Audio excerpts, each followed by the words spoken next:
माता, माता,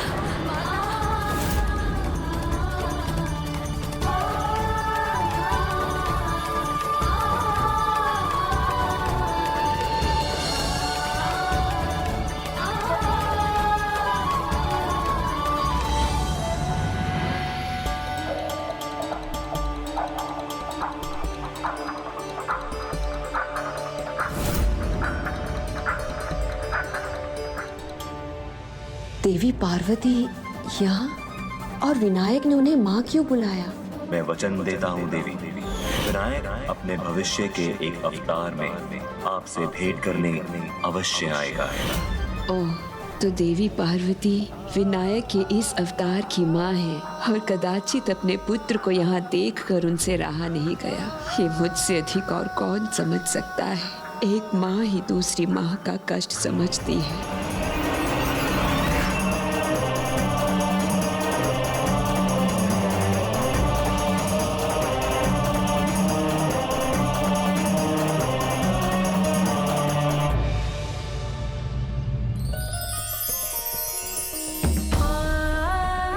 पुत्र,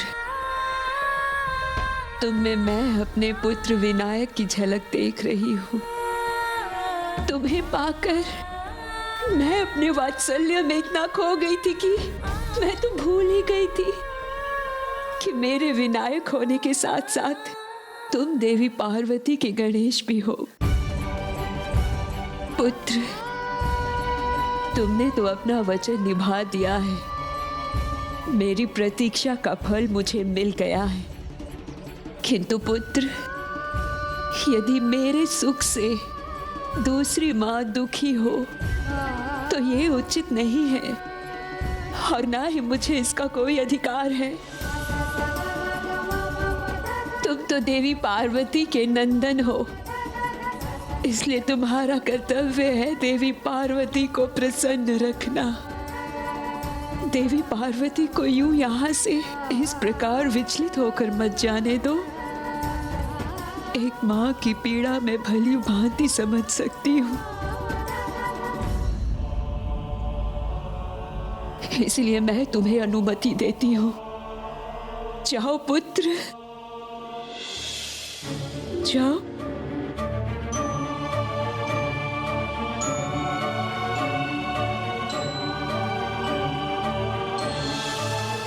माता, पार्वती के गणेश मेरा पुत्र। माँ की गोद में आए विघन हरता। पार्वती के मन में उमड़ी ममता। माँ की गोद में आए विघन हरता। अद्भुत बालक पर जाओ पुत्र, प्रेम लुटाती। अपनी माता को और प्रतीक्षा मत करवाओ। जग में उसे बना माता,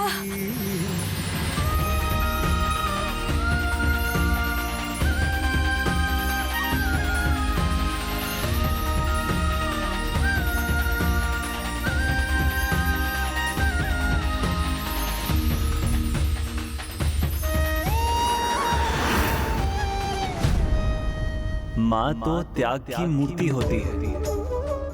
ऐसा निस्वार्थ प्रेम तो एक माँ ही कर सकती है। एक माँ के मन की पीड़ा आप नहीं समझ सकती देवी लक्ष्मी। मेरा पुत्र, मेरा गणेश,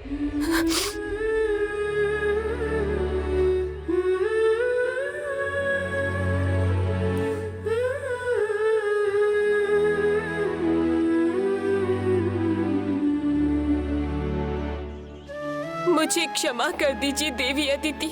मैं स्वयं को रोक ही नहीं सकी। मेरा मन इतना व्याकुल था इस विचार से। नहीं देवी पार्वती, आपको क्षमा मांगने की कोई आवश्यकता नहीं है। मैं समझती हूँ कि आपको आपकी ममता यहाँ ले आई है। आप तो जगत जननी है, ममता का सागर है आपके भीतर। फिर आप उस सागर को कैसे रोक सकती थी? ममता का सागर जो आपके भीतर है वो तो संपूर्ण जगत के लिए उदाहरण है। सतयुग से द्वापर युग तक आपने अपने पुत्र की प्रतीक्षा की और मैं तो 2 पहर भी स्वयं को रोक नहीं सकी। इसलिए मैं गणेश की माता आपको ये आशीष देती हूँ। प्रत्येक संकष्टी जो गणेश की पूजा और व्रत के लिए विशेष दिवस है, जिस दिवस मेरे पुत्र ने प्रथम पूज्य का स्थान प्राप्त किया, उस संकष्टी के दिवस गणेश आपसे मिलने इस आश्रम में अवश्य आएगा।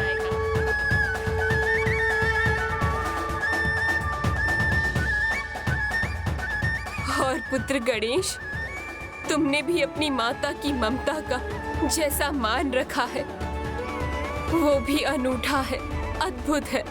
इसलिए पुत्र, मैं तुम्हें भी आशीष देती हूँ। जो भी नारी संकष्टी व्रत संपूर्ण निष्ठा से करेगी उसे संतान सुख अवश्य प्राप्त होगा।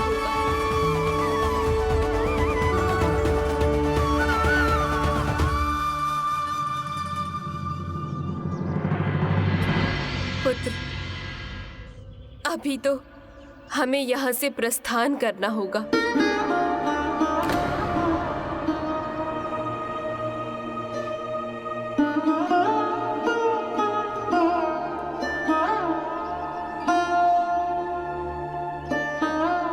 जाओ पुत्र, देवी पार्वती तो तुम्हारे इस अवतार की माता है, इनका पूरा अधिकार है तुम पर।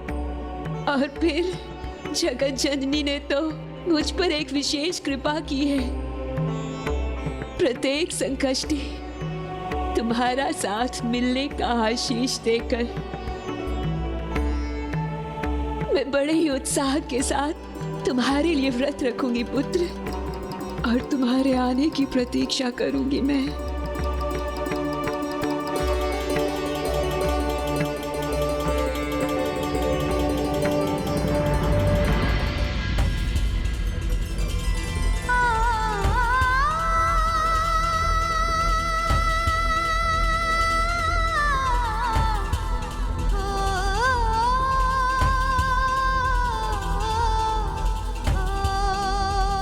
प्रणाम माता। प्रणाम पिताश्री।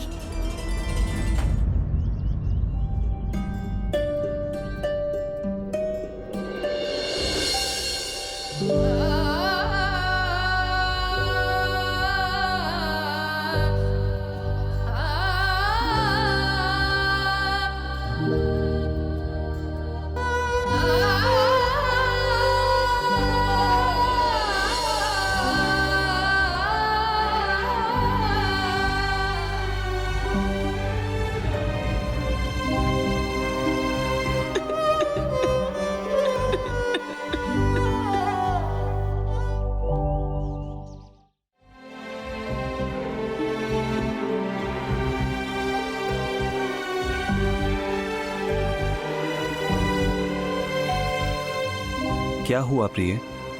आप इतनी उदास क्यों हैं? भाग्यशाली होती है वो माँ जिनके आंचल की छांव में संतान पलती है। देवी अदिति और देवी पार्वती दोनों को ये सुख प्राप्त है। देखिए ना स्वामी, किस प्रकार माँ और पुत्र एक दूसरे का हाथ थामे जा रहे हैं। और अब तो संसार की सभी नारियों को जगत जननी ने आशीर्वाद भी दिया है। जो संकष्टी व्रत करेंगी उन्हें गणेश के समान आज्ञाकारी और स्नेही संतान का सुख मिलेगा।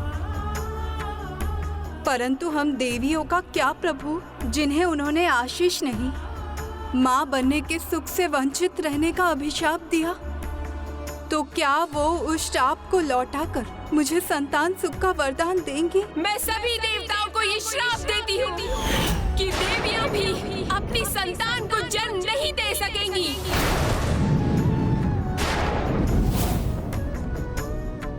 बताइए ना स्वामी, मेरे प्रश्न का कोई उत्तर नहीं है ना आपके पास?